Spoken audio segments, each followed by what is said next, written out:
kind of two operas at the same time. It's an opera that seems like a great entertainment, and it's opera that seems like there's some other thing happening underneath it.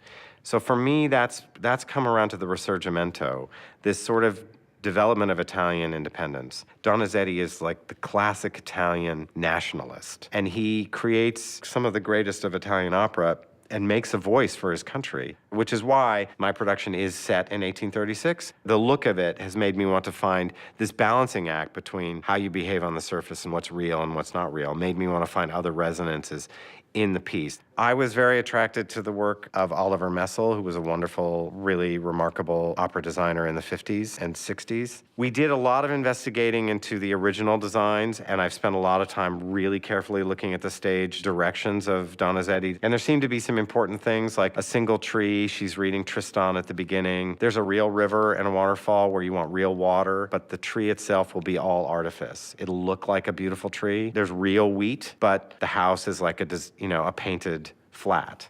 So there's always going to be this relationship between the real and the not real in a quiet way. Anna Netrebko is not only one of the great singers in the world, but she is an extraordinary performer and actress. When it comes to Adina, I see Adina as having a lot of masculine energy. There's a kind of masculine, feminine sort of battle going on in Adina where she's in charge, she's running the farm, she's in a way quite strong, but she's longing even quietly for a relationship, and that's explored in the costumes. Polenzani is, first of all, he has a gorgeous, gorgeous, gorgeous voice and sings this part beautifully. He has a kind of openness, but he has an intelligence and he has a strength. And we're going to play more to the kind of Hamlet side of Nemorino, the thoughtful, pensive, worried, incapable of making a choice, sort of slightly tortured, but in a funnier way. And I think that's really well suited to Polenzani. Dulcamara he seems like a charlatan, and he brings into Adina's life through this elixir a complete change. What's beautiful about the elixir is it's just a bottle of Bordeaux. And he tells them, through the power of his suggestion, that it will change their lives. And the people are longing for change, and they drink it, and they are changed. What's beautiful about the score is that it's not only filled with enormous inventiveness and clarity and beauty